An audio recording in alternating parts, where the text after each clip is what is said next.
Assalamu alaikum. Welcome to Morocco. It was intense, exhausting, disorienting, exhilarating, often all at the same time. A real adventure.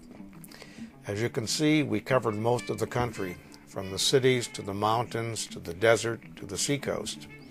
Our transport ranged from the camels and 4x4s that took us into the desert to the Marrakesh Express, the 12-hour overnight train from Tangier to Marrakesh, where I lost my hat in a hooker bar called Club Africa Chic. In the cities, when we weren't on foot, we used petit taxi and grand taxi. The petit taxi are little subcompacts in questionable repair, painted different colors in each city. Red in Casablanca, white in Rabat, green with a yellow stripe in Marrakesh, and so on. As for the grand taxi, have you ever wondered how those tank-like 70s vintage Mercedes diesels get recycled? But most of the time we walked, and we climbed again. Whenever we arrived somewhere, we'd strap on our backpacks, our tour leader would count us, and then say, "Yalla yalla," which in Arabic means, "let's move it." Then we'd look up and start to climb. One day, we arrived at the bottom of yet another long staircase. I said to our minibus driver, "Ah, Youssef, encore des marches. Le Maroc, c'est le pays d'un million marches." Meaning, "Joseph, more steps? Morocco is the country of 1,000,000 steps." He smiled, handed me my backpack, and replied, "Yalla yalla." Before joining my group, I stayed a couple days at a waterfront hotel with a restaurant called La Bruschetta. Very nice place. At the restaurant, I ended up meeting a group of Canadian musicians working for a fellow named Kevin Jordan, who incidentally owns the name Canada.com. I thought you might like to hear a little clip.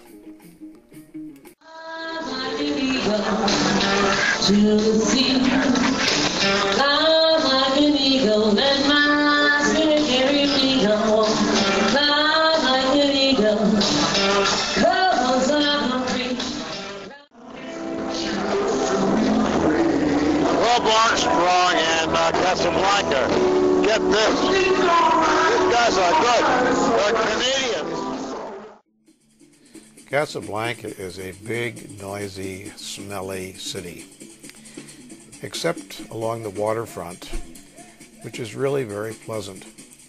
So let's take a little stroll.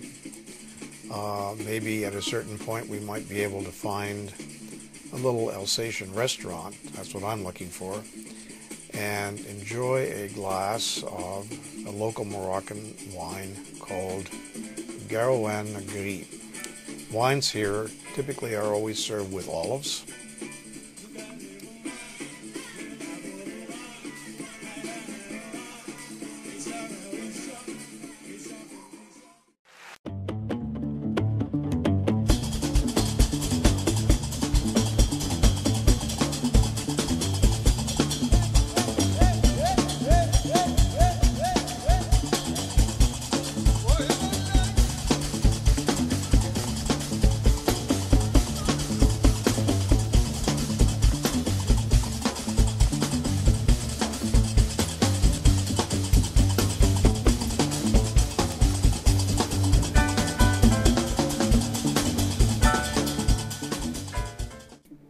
Downtown Casablanca. Air looks clean, doesn't it? But the combination of diesel fumes, stale cooking odors, cigarette smoke, and God knows what else is really suffocating. Stayed up till 2 a.m. talking politics with a couple Australian women and listening to a local musician, but couldn't get any sleep because of a street fight that went on until at least 6 in the morning. Every Moroccan city has a boulevard, Mohammed V, which is usually the main street, and an imposing local mosque. Rabat, being the capital, also has the Ministry of Finance and a rather special post office.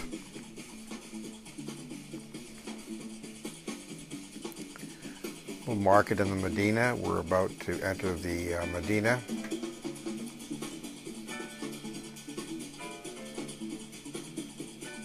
Look at the set of balls on that. Yes, Mr. Chef, what do you think of the food at this I market? think it looks exceptionally clean, really good quality, fresh, everything. Wonderful. So we are going to visit the Pirates Tower and have a view of the Atlantic Ocean and the river facing the city of Salih. And after that, we move through the different parts of that Casbah to the Moorish Cafe, or what we call Cafe Mor, a place which used to be a favorite place for many artists since the 1920s, mainly painters. So the place also is visited by many tourists. And after that, we move through the Andalusian garden of the Casbah and see that residence which was established by the Sultan Moulay Ismail in the 17th century.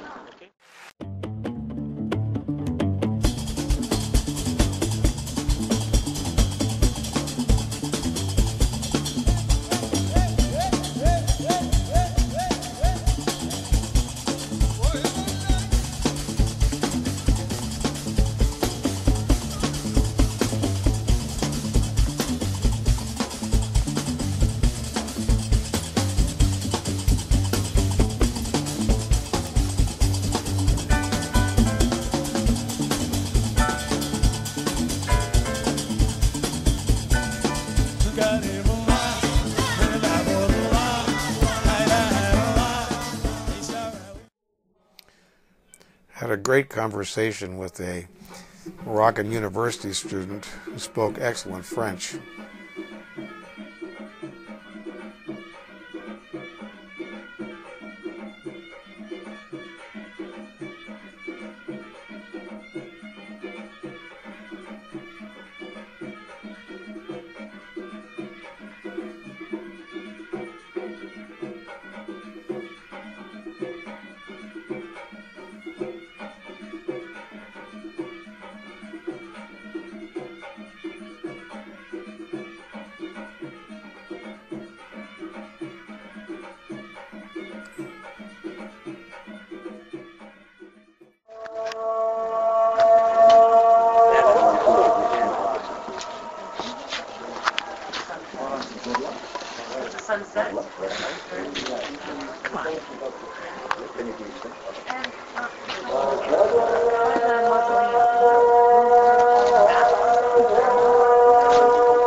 We had a wonderful dinner and breakfast, which I'm sure we enjoyed as much as the mules who were waiting for us the next morning did theirs.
Meknes is also the center of the Moroccan wine region. We had splendid weather, a very witty local guide, and for lunch, the best camel burger I've ever had.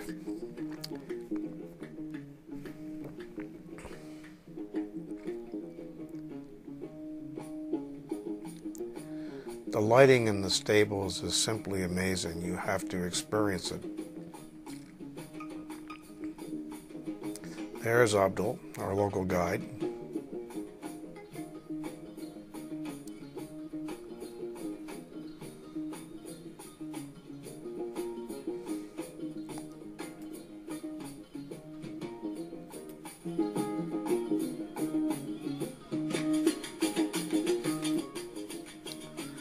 Nice cloud, huh? And here we are at lunch,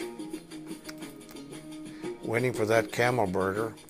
And there's Khalid, our tour guide, our tour leader, I should say, with his mint tea.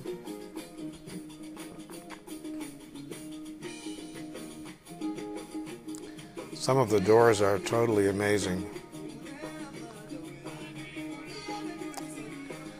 This is why Morocco is independent of the world global economic crisis. And Khalid really wants that mirror.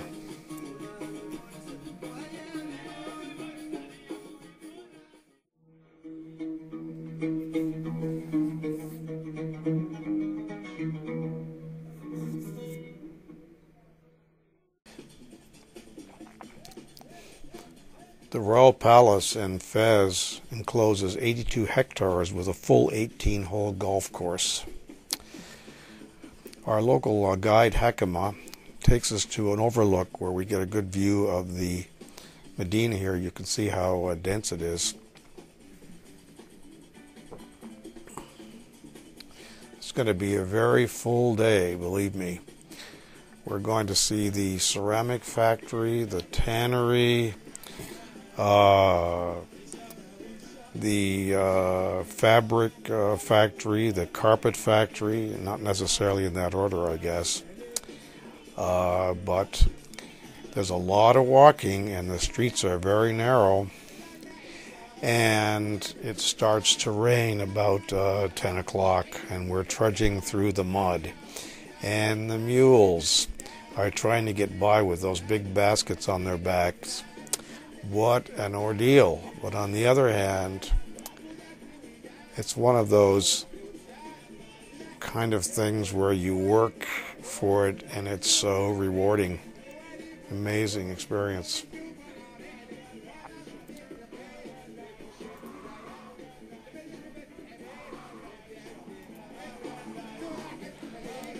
There's the tannery. I actually bought a nice little vest here. Well, I think we're getting hungry, and we're about to have a really rather good lunch.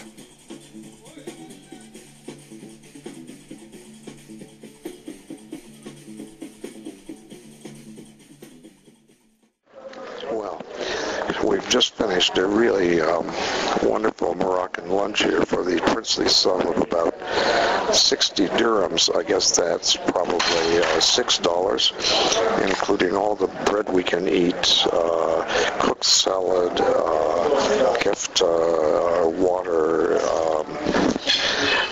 and probably the best French fries I've ever had, which, by the way, were compliments of the house for some reason.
roadside farm stand where they were selling huge gourds and these absolutely wonderful pomegranates of a size ranging from something like what we get at home to, you know, weighing more than 2 kilos.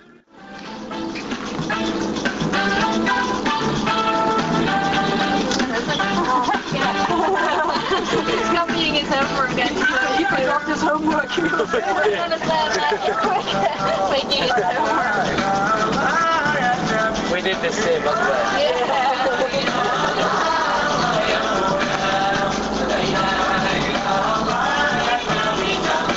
Ginawa music.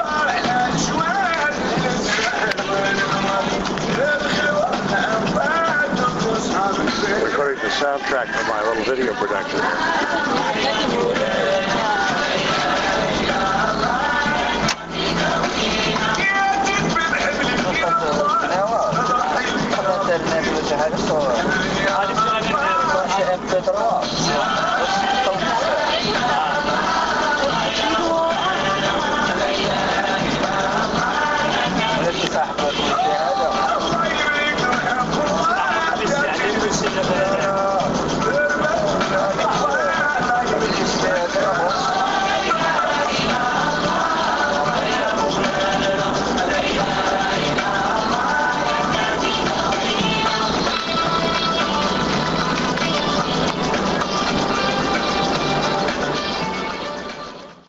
Darish Chowen, our riad in Chif Chowen, was certainly the most beautiful place we stayed. Despite the 6 or 7 flights of stairs up to my room, nevertheless the place was beautifully comfortable, had a fantastic 3-course menu for 100 dirham or about $11, and a beautiful, comfortable sitting area with a fireplace, which you're about to see. The owner asked me to send him a picture of that. Walking through the Medina, you see doorways to people's homes and all kinds of little shops that sell freshly roasted nuts, chocolate items, lanterns, silver, all kinds of trinkets. We had a wonderful lunch in the main square, which cost us about 60 dirham for a wonderful soup and a mains. After lunch, some of us took the 3-kilometer hike up the hill to an abandoned mosque overlooking the city and had some really spectacular views. Unbelievable weather, too.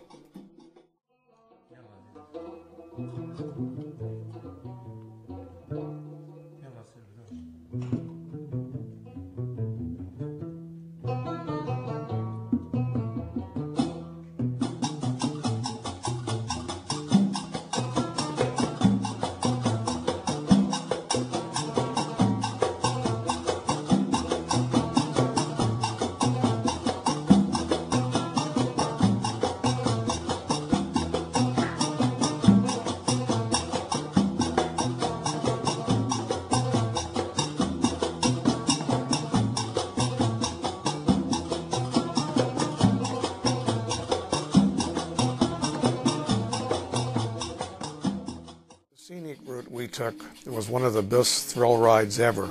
1-lane road, no guardrails, and people didn't care what you were doing coming in the opposite direction. Anyway, it was certainly worth the detour, shall I say, because we ended up getting there in time. And we stopped at this beautiful seaside place where Joseph likes to vacation, and had a nice lunch and a little breather at the seaside.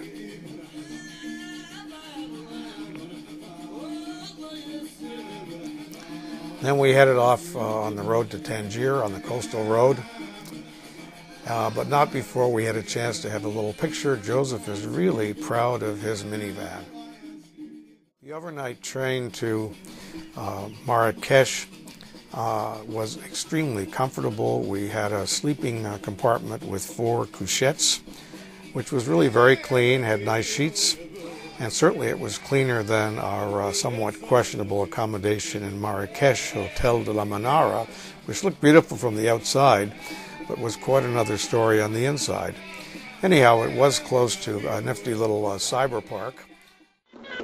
We're in the square in Marrakesh, the famous Medina, and smelling the ubiquitous diesel fumes, loud car noises. That's the sound of a steak shawarma in the background. And the bell is some character here with a big hat trying to sell photographs, sell permission really for you to take photographs of him, representing I don't know what.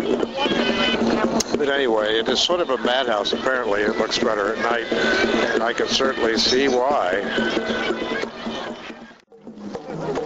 We're in the Marrakesh Medina now at night, and I guess this what you're hearing is the typical sounds of the African drums and the snake charmers, and yeah, it's quite the spectacle, I must say. Eerie, isn't it? When you're going too much to sleep that night. So yeah, just do this here.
The mules may look docile enough, but one of our previous tour leaders, Miloud, had an interesting encounter.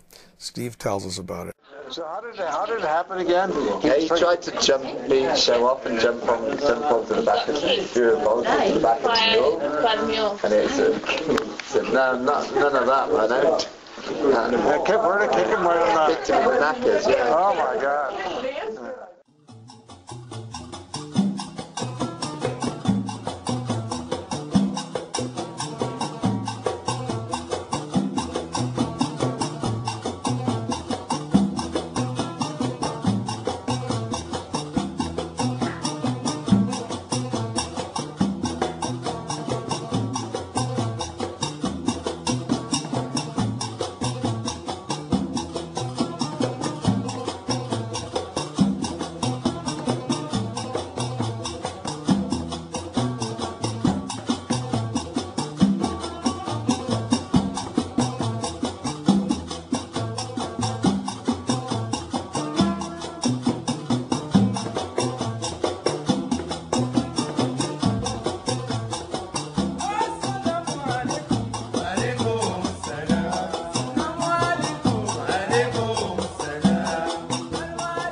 Last night we had a traditional Moroccan hammam, a combination steam, stretch massage, and exfoliation.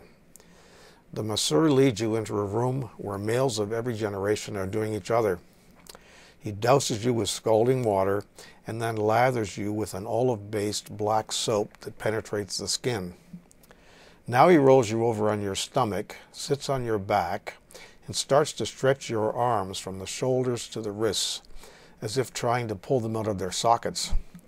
It isn't just painful, it's passing out painful. Then you're on your back. He sits on your thighs and has you sit up and grasp his thighs.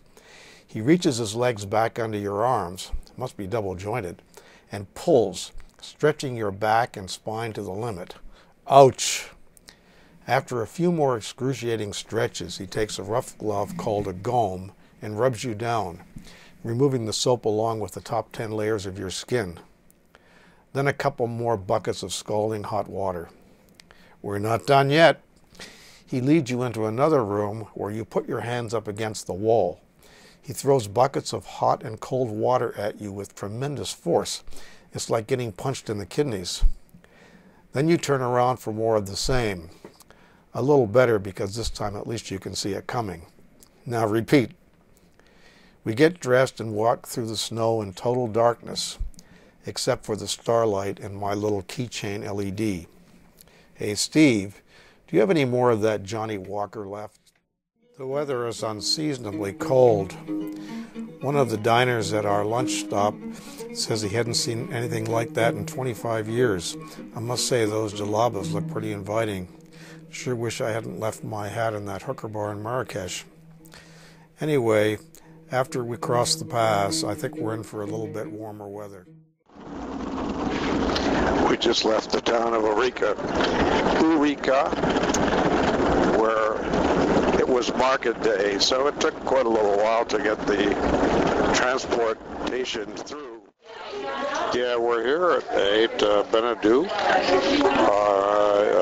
Power had gone out a little while ago. I went with my new friend, our tour leader, Steve, and we grabbed a bottle of Johnny Walker and some Sprite.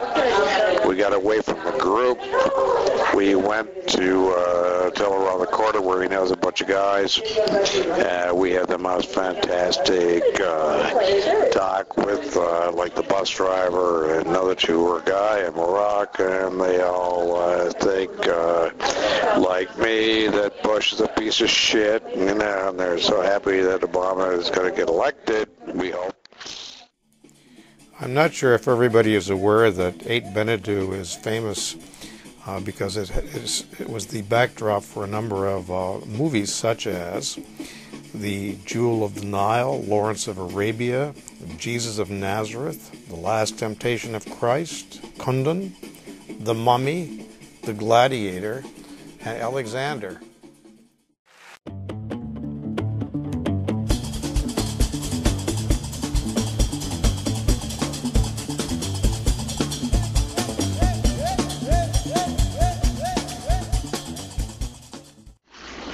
We have just visited one of the movie studios near Ait Benedou, and have come into the little town of Ouarzazate, which apparently is where the movie stars stay. We're just passing a large grove of date palms. It's really interesting to see how the ripe dates hang in large clusters, almost like baskets, and range in color from a kind of light brown to almost a coffee color.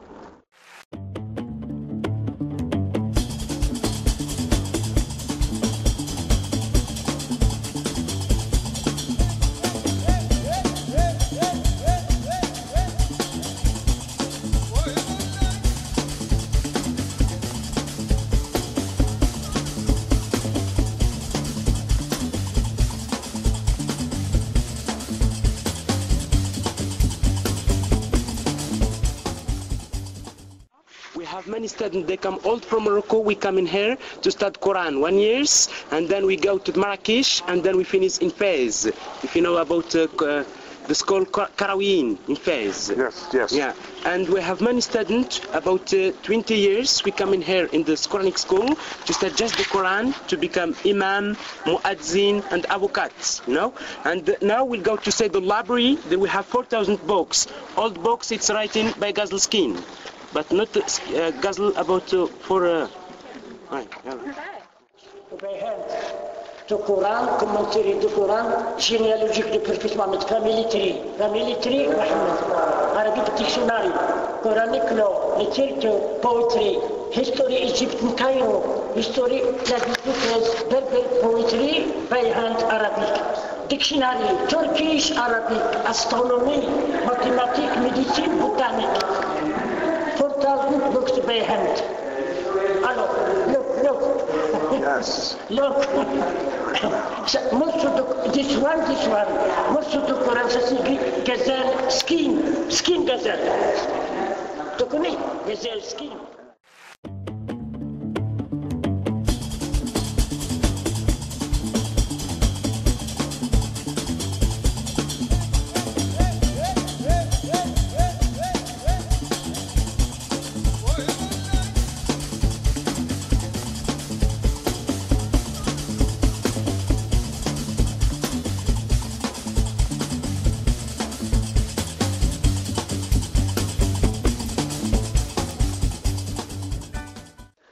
My camel's name is Habush. He is followed by his brother Hamish. A very interesting experience here. I don't know how many more hours of this a normal person could take down.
Steve and I had a room on the second floor overlooking the pool. I have to say it was so inviting I was tempted to jump.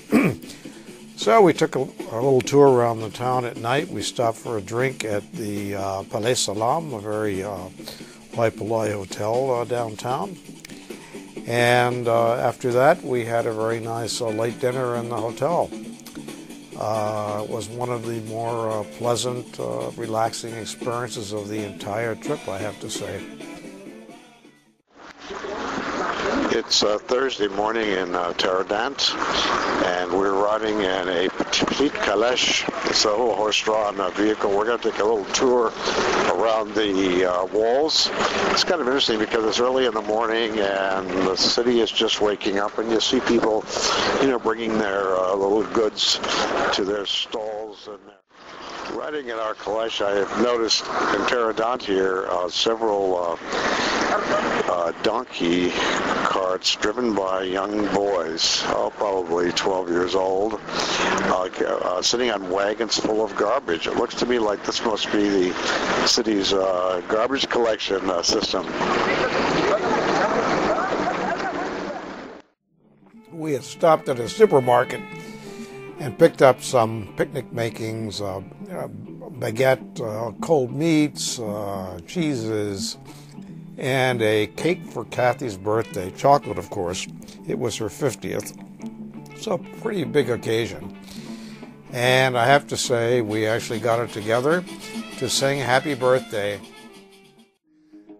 It's been a long day, and climbing 104 steps up to the room with my full backpack had me breathing hard. But the sunset is really spectacular from the roof terrace next to my room. Shower would be great, but there's no water pressure because of construction in the area.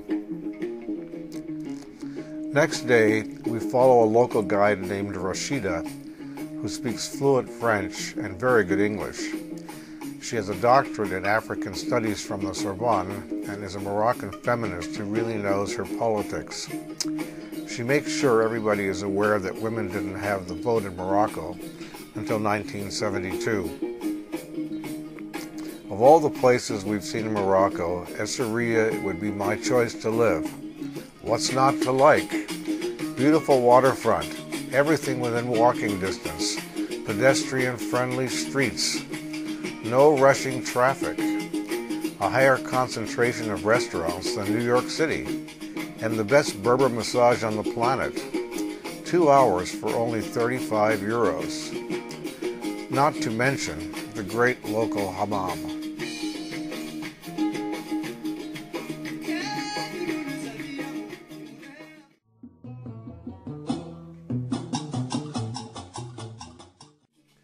After lunch, we visited a silver cooperative where you could watch the artisans making really beautiful rings, pendants, and other jewelry. And of course, there was ample opportunity for shopping.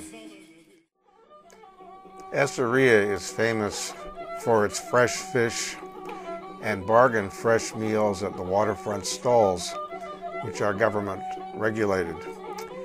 The menu is posted at the entrance to the stalls, and the cooks aggressively try to reel in customers, no pun intended. For about 60 dirham or $7, you can have a multi-course meal of the freshest grilled fish you've ever tasted, with a fresh Moroccan chopped salad. I think everybody would have loved this meal. That is, unless you don't like sardines or calamari.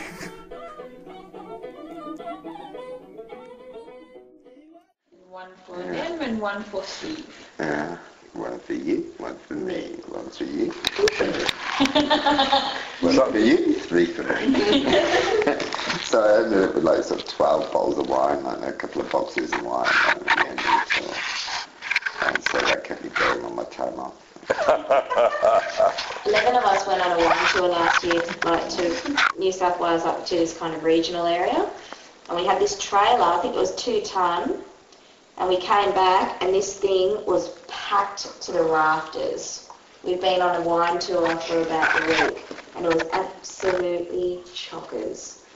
We got it all out of the bus, everyone had their little piles, everyone was trying to work out whose was what. This thing was absolutely heaving. We were going up hills, it was like... On our last morning, we had breakfast on the roof terrace with the spectacular views of the waterfront. As you can see, everybody, his cousin, has a satellite dish. And then I went for a 2-hour Berber massage, which I think is as close to heaven as I've ever come on this earth. There are no ways to describe that experience. After the massage, I ran into Steve on the street. We took a little tour around the waterfront area and watched the buildings coming down to make way for new hotels and waterfront condominiums. We take a local bus back to Marrakesh and have dinner at the famous food stalls. As you can see, Steve is really in his element this time. Food is, as usual, delicious, although there's a lot of smoke in the air.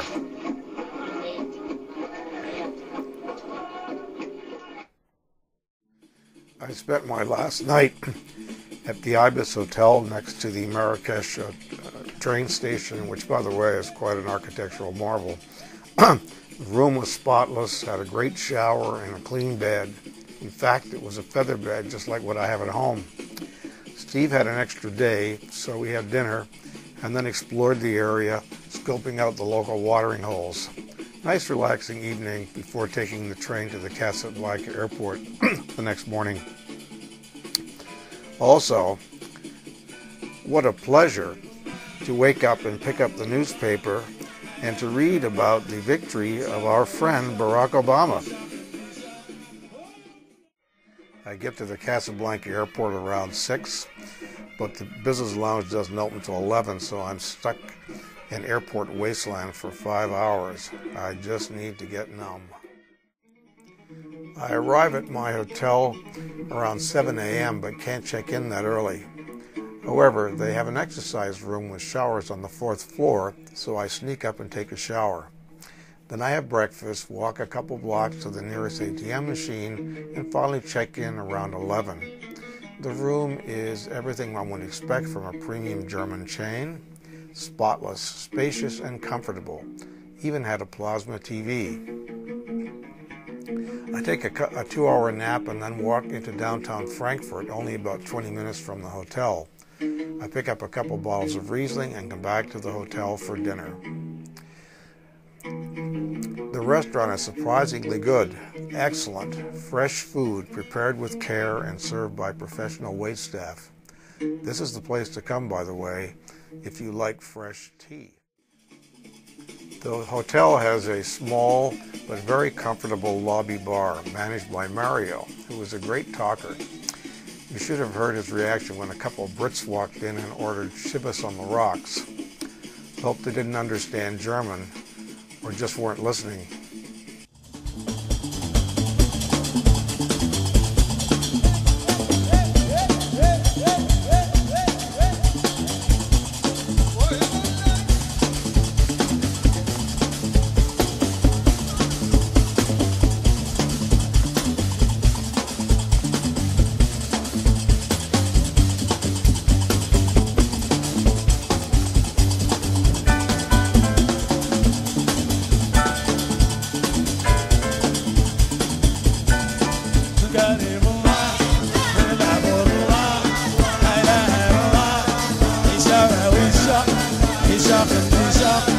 يا ابو الالمان يقرب يطلع انا وداخل بهلك